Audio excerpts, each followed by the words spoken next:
Hi കൂട്ടുകാരെ, ഇന്ന് നമ്മൾ സംസാരിക്കാൻ പോകുന്നത് നമ്മളിൽ പലരും ഒരിക്കലെങ്കിലും കേട്ടിട്ടുള്ള, പക്ഷേ ശരിക്കും ചിന്തിച്ചാൽ തല ചുറ്റുന്ന ഒരു വാദത്തെക്കുറിച്ചാണ്. തുടക്കമുള്ള എല്ലാത്തിനും ഒരു സൃഷ്ടാവ് ഉണ്ടാകണം എന്ന വാദം യുക്തിപരമാണോ എന്നതാണ് ഇന്നത്തെ വിഷയം. ആദ്യമേ ഒരു കാര്യം ക്ലിയർ ആക്കാം.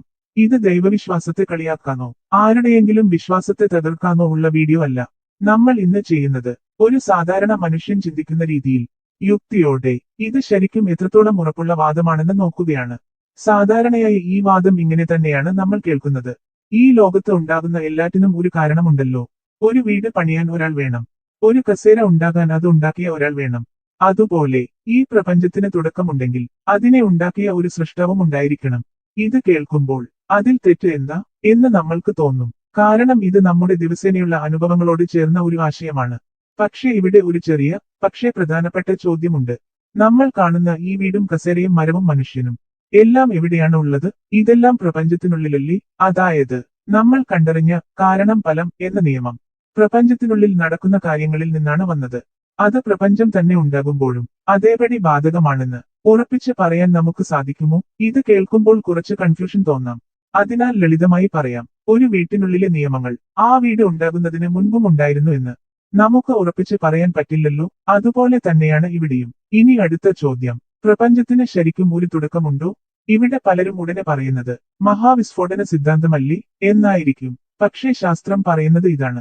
മഹാവിസ്ഫോടന സിദ്ധാന്തം എന്നത് പ്രപഞ്ചം എങ്ങനെ വികസിച്ചു എന്നതിനെക്കുറിച്ചുള്ള ഒരു വിശദീകരണമാണ്.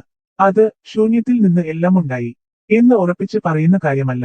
അതിലുപരി സമയം തന്നെ പ്രപഞ്ചത്തിന്റെ ഭാഗമാണെങ്കിൽ സമയത്തിന് മുൻപ് എന്തുണ്ടായിരുന്നു എന്ന ചോദ്യം ചിലപ്പോൾ അർത്ഥമില്ലാത്തതാകാനും സാധ്യതയുണ്ട്. ഇത് വിശ്വാസത്തിന്റെ വിഷയമല്ല, ശാസ്ത്രവും ചിന്തയും പറയുന്ന ഒരു കാര്യമാണ്. ഇനി ഈ വാദത്തിലെ ഏറ്റവും വലിയ ചോദ്യം നോക്കാം. തുടക്കമുള്ള എല്ലാറ്റിനും കാരണം വേണം എന്ന നിയമം ശരിയാണെങ്കിൽ അത് സൃഷ്ടാവിനും ബാധകമാകില്ലേ? ഇതിന് സാധാരണയായി പറയുന്ന മറുപടി ഇതായിരിക്കും: സൃഷ്ടാവിന് തുടക്കമില്ല, അതിനാൽ കാരണം ആവശ്യമില്ല. ഇവിടെയാണ് യുക്തിയുടെ ഭാഗത്ത് ഒരു പ്രശ്നം വരുന്നത്. എല്ലാവർക്കും ബാധകമായ ഒരു നിയമം പറഞ്ഞിട്ട് അതിനുശേഷം ഇവിടെയോ ഇതിന് മാത്രം ബാധകമല്ല എന്ന് പറയുന്നത് യുക്തിയുടെ ഭാഷയിൽ ന്യായമായ കാര്യമല്ല. ലളിതമായി പറഞ്ഞാൽ, നിയമം എല്ലാവർക്കും ആണെങ്കിൽ ഒരാളെ മാത്രം ഒഴിവാക്കാൻ കാരണവും തെളിവും വേണം. അതുകൊണ്ടാണ് തുടക്കമുള്ള എല്ലാത്തിനും സൃഷ്ടാവ് വേണം എന്ന വാദം അക്കാദമിക് തലത്തിൽ ഒരു ഉറപ്പുള്ള സത്യമെന്ന നിലയിൽ അംഗീകരിക്കപ്പെടാത്തത്. അതേസമയം ഇത് വിശ്വസിക്കരുത് എന്ന് ആരും പറയുന്നില്ല. വിശ്വാസം ഓരോ മനുഷ്യന്റെയും വ്യക്തിപരമായ കാര്യമാണ്. പക്ഷേ യുക്തിയുടെ ഭാഷയിൽ പറയുമ്പോൾ ഇത് തെളിയിക്കപ്പെട്ട ഒരു സത്യമല്ല, ചർച്ച ചെയ്യാവുന്ന ഒരു ആശയമാണ്. ഒരുപാട് കാര്യങ്ങളിൽ യുക്തി നിൽക്കുന്നിടത്തോളം മാത്രമാണ് നമ്മളെ കൊണ്ടുപോകുന്നത്. അതിന് അപ്പുറം പോകുന്നിടത്താണ് വിശ്വാസം തുടങ്ങുന്നത്. അതാണ് യാഥാർത്ഥ്യം. ഇന്ന് പറഞ്ഞ കാര്യങ്ങൾ നിങ്ങളെ ചിന്തിപ്പിച്ചിട്ടുണ്ടെങ്കിൽ ഈ വീഡിയോ ഷെയർ ചെയ്യൂ. നിങ്ങളുടെ അഭിപ്രായം കമന്റിൽ എഴുതൂ. ഇതുപോലുള്ള ലളിതമായ ഭാഷയിൽ പറയുന്ന ഗൗരവമുള്ള വിഷയങ്ങളുമായി അടുത്ത വീഡിയോയിൽ വീണ്ടും കാണാം.